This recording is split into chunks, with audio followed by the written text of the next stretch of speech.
a leitura da palavra. Romanos 6, desde o primeiro. Que diremos, pois? Permaneceremos no pecado para que seja a graça mais abundante? De modo nenhum. Como viveremos ainda no pecado, nós, os que para ele morremos? Ou porventura ignorais que todos nós que fomos batizados em Cristo Jesus, fomos batizados na sua morte? Fomos, pois, sepultados com ele na morte pelo batismo, para que, como Cristo foi ressuscitado dentre os mortos, pela glória do Pai, assim também andemos nós em novidade de vida. Porque se fomos unidos com ele na semelhança da sua morte, certamente o seremos também na semelhança da sua ressurreição. Sabendo isto, que foi crucificado com ele o nosso velho homem, para que o corpo do pecado seja destruído, e não sirvamos o pecado como escravos. Porquanto quem morreu está justificado do pecado. Ora, se já morremos com Cristo, cremos que também com ele viveremos, sabedores de que, havendo Cristo ressuscitado dentre os mortos, já não morre. A morte já não tem domínio sobre ele, pois quanto a ter morrido, de uma vez para sempre morreu para o pecado. Mas quanto a viver, vive para Deus. Assim também vós, considerai-vos mortos para o pecado, mas vivos para Deus em Cristo Jesus. Não reine, portanto, o pecado em vosso corpo mortal, de maneira que obedeçais às suas paixões. Nem ofereçais cada um os membros do seu corpo ao pecado como instrumentos de iniquidade. Por favor, leiam comigo o restante do verso 13, por favor. Mas oferecei-vos a Deus como ressurretos dentre os mortos, e os vossos membros a Deus como instrumentos de justiça. Porque o pecado não terá domínio sobre vós, pois não estáis debaixo da lei, e sim da graça. Que o Senhor nos ilumine a mente, nos dê a bênção de entendermos e de vivermos a sua palavra, em nome de Jesus. Se você volta ao início do capítulo 6, você vê que, como eu costumo dizer, por óbvio, ele vem depois do capítulo 5.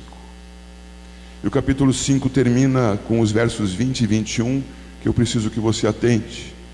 Sobreveio a lei para que avultasse a ofensa, mas onde abundou o pecado, superabundou a graça. A fim de que, como o pecado reinou pela morte, assim também reinasse a graça pela justiça para a vida eterna, mediante Jesus Cristo, nosso Senhor. E Paulo, tendo escrito isso, provavelmente chegou até a emoção. Porque ele havia escrito antes no capítulo 5, versículo 12, que diz: assim como por um só homem entrou o pecado no mundo, e pelo pecado a morte, assim também a morte passou a todos os homens, porque todos pecaram. Então em seu coração estava a superabundância do pecado. E com o pecado superabundante, ele precisou identificar, e pela graça de Deus pôde ver superabundante graça para abater, anular, apagar, vencer superabundante pecado. Porque o pecado de Adão foi para que todos nascessem pecadores, mas todos que nasceram pecadores pecaram, e o pecado de se abateu sobre todos, e todos pecando, o pecado foi superabundante.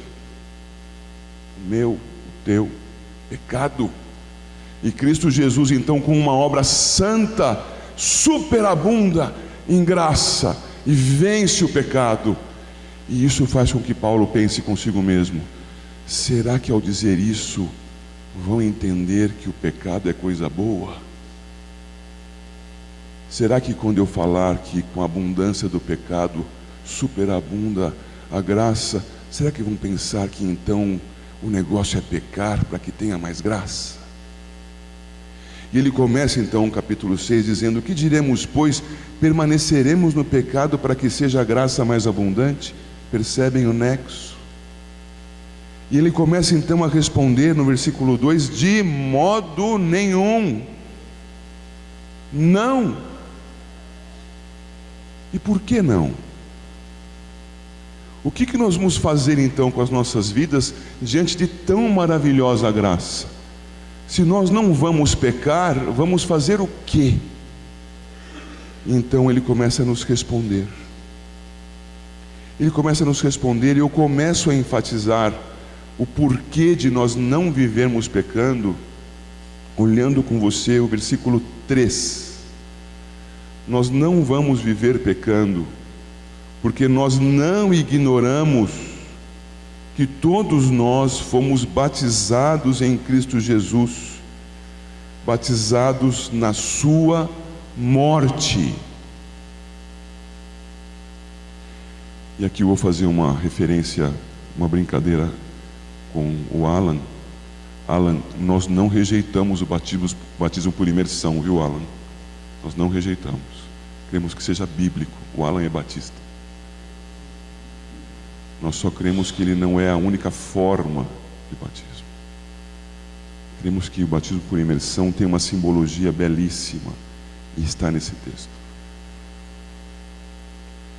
Quando nós cremos em Cristo Jesus, nós somos, na simbologia do batismo por imersão, sepultados com Ele na sua morte. Logo, morremos a morte com Cristo, morremos a morte frente ao pecado. Veja, por favor, a parte B do versículo 2. Como viveremos ainda no pecado, nós que para ele morremos? Veja, por favor, a partir do versículo 11. Assim também vós considerai-vos mortos para o pecado, mas vivos para Deus em Cristo Jesus. Não reine, portanto, o pecado em vosso corpo mortal, de maneira que obedeçais às suas paixões. Nem ofereçais cada um os membros do seu corpo ao pecado como instrumentos de iniquidade. Fomos sepultados com Cristo. O versículo 10, na sua primeira parte, diz: quanto a ter morrido, de uma vez para sempre morreu para o pecado. Quando Cristo foi crucificado, nele foi crucificada a nossa morte, mas só que ele é que morreu.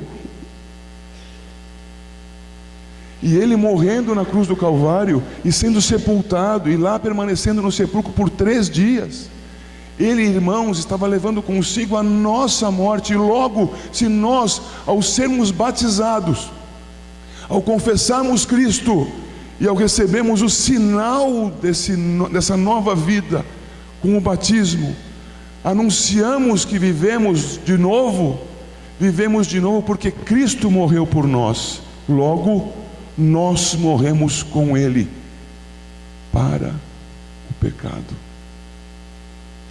Portanto, os nossos corpos, como diz esse trecho mediano do versículo 13, nossos corpos não podem servir de instrumentos de iniquidade. Não, instrumentos de iniquidade não, instrumentos de justiça. E é sobre isso que vai falar o versículo 4. Fomos, pois, sepultados com Ele na morte pelo batismo, para que, como Cristo foi ressuscitado dentre os mortos, pela glória do Pai, assim também andemos nós em novidade de vida.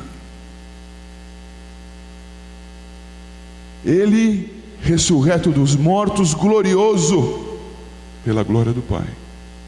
Nós, na simbologia do batismo, de imersão, saindo daquela água, saímos novos, saímos por uma nova vida. Eu preciso enfatizar a você que este meio de batismo, a água, pode ser utilizada, repito, na imersão deste símbolo, ou na aspersão, como a palavra nos deixa claro em vários momentos, inclusive com verbos utilizados nos evangelhos e na prática do livro de Atos. Mas a água está apontando para isso. O que havia antes não é mais o que há depois. Cristo vivo, glorioso, nós, novas criaturas. Eu já li o verso 10, volto a lê-lo. Quanto a ter morrido de uma vez para sempre, morreu para o pecado. E aí o final diz: mas quanto a viver, vive para Deus. Igreja de Santo André, 69 anos, vivendo como instrumentos, não, de iniquidade não, né? Vivendo como instrumentos, parte B do versículo 13. Oferecei-vos a Deus como ressurretos dentre os mortos, e os vossos membros a Deus como instrumentos de justiça. Nós temos tido o privilégio, dominicalmente, de termos nossos irmãos aqui com seus instrumentos músicos nos conduzindo na adoração. Temos o privilégio hoje de termos o Tris fazendo isso conosco. Instrumentos,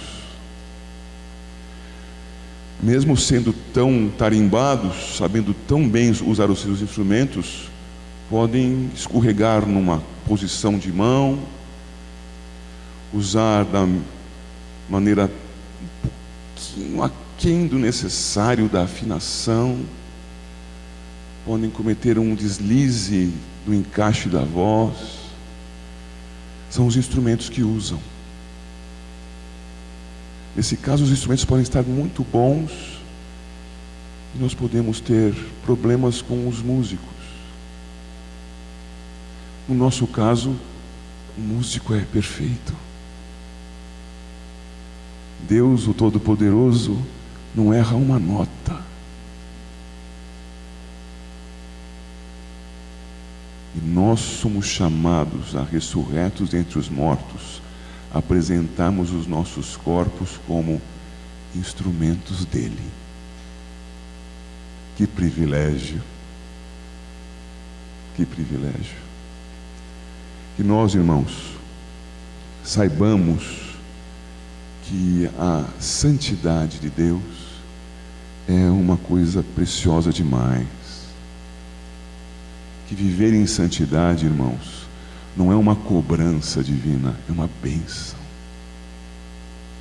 Mudemos a chavinha do nosso entendimento e tenhamos prazer em ser instrumentos de Deus. Eu fico imaginando o que um violão, se pensaria nas mãos dos meus irmãos. Talvez se eu me sentasse aqui, colocasse o violão no colo, o violão dissesse: por favor, outro, vai. E aí então passa para as mãos de um desses três e ele diria: que prazer poder soltar o meu som da maneira para que eu fui feito para soltar. Deus usando as nossas vidas para a sua glória. É por isso que o versículo 14 diz, e estou concluindo: porque o pecado não terá domínio sobre vós, pois não estáis debaixo da lei, e sim da graça. Sim, nós temos que obedecer, nós temos que viver para a honra do nosso Deus, mas sob o poder da graça, deliciosamente vivendo nas mãos do soberano Deus. Deus abençoe a sua igreja em Santo André, e que isso signifique viver de novo, repensar o que temos feito e vivermos aquilo para o que fomos conquistados, a glória do nosso Deus, em nome de Jesus.